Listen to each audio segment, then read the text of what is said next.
Let's think about now integrating what we have learned in state feedback control and observer design.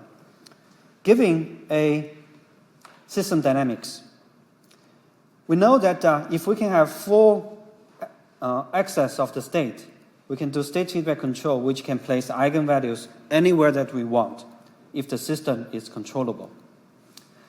And from the observer design, we know that we can place the observer eigenvalues anywhere that we want if the system is observable. If we combine them together, let's see what can happen. Can we still keep these two really nice properties? And then if we can keep these properties, how do we design these two sets of eigenvalues? How do we design the state feedback eigenvalue and the observer eigenvalue so that these two can play in harmony? The quick answer is we can actually combine these two, and many of the properties will remain. The implementation form is this. Instead of doing pure state feedback control, we just replace x in state feedback control with x hat, where this x hat comes from a closed loop observer. The closed loop dynamics is as follows. We have everything for the first three equations to be exactly the same as previous. We still have the closed loop Luenberg observer, which is a copy of the state plus a correction term based on the difference between the error, or the difference between the true output and the estimated output. And then we just add the control input U to be a feedback form of the estimated state x hat. We can do some analysis. Let's clear the analysis part and see where the eigenvalues will appear first. If we just directly put these two sets of equations, stack them together, the augmented state equation will be dx and x hat equals to, we have this, x dot equals a times x plus bu, and then bu, after you multiply this inside, it becomes minus bkx hat plus bv. So it's ax minus bkx hat, and then plus bv. And the x hat is similar. We're going to have lc times x. So let's put things inside here. This becomes, if you put output equation inside, it's going to be ax hat plus bu. So put this in here. Put the control equation in here and the output equation in here. We are going to have minus bkx hat plus bv plus lcx minus lcx hat. All right? This time, there are three terms about x hat. Let's put them all together. It's going to be a minus lc minus bk times x hat plus lc times x plus bv. The equations coming out of this direct integration combination is slightly more involved. However, if we use again the concept of the similarity transform and we look at the error term, then we can actually find great simplicity too.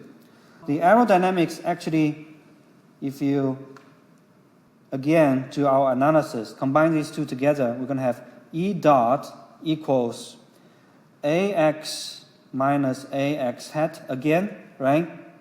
BU term gets cancelled out, no matter what kind of U you put.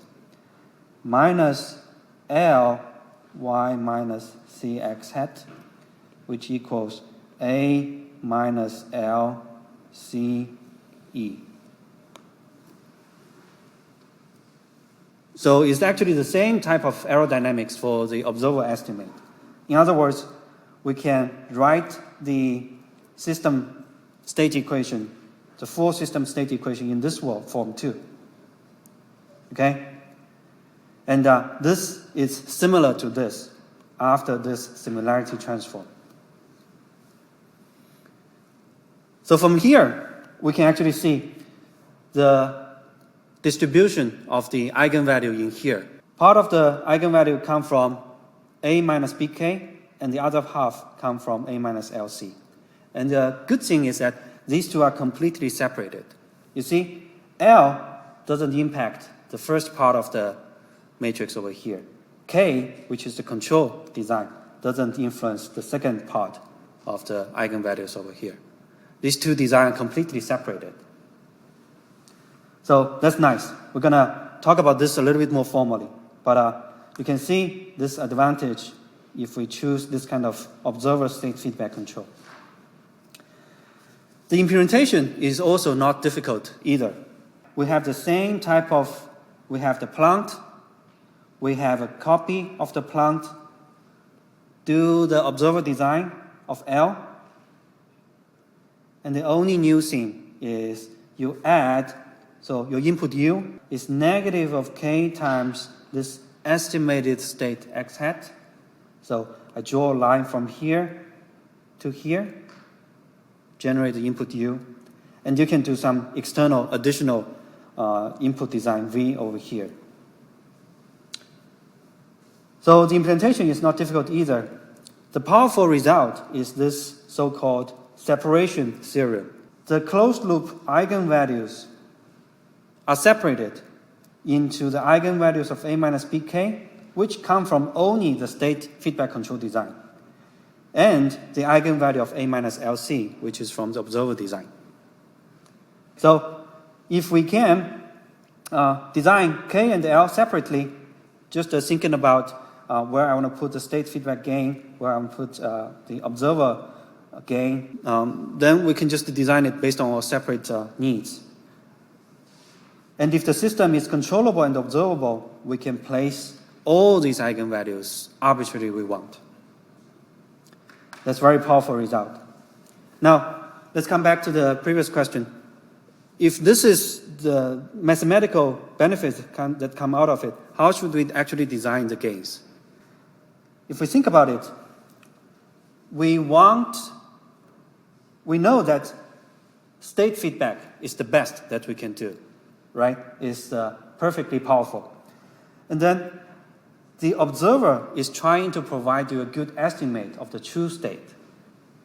So it makes sense that when we design these two, it makes sense that we want the observer dynamics to be slightly faster than the state feedback control dynamics. The faster the observer converges, the faster we're going to get the actual state. And then the better we can do in the state feedback control design. So that's the general principle behind that.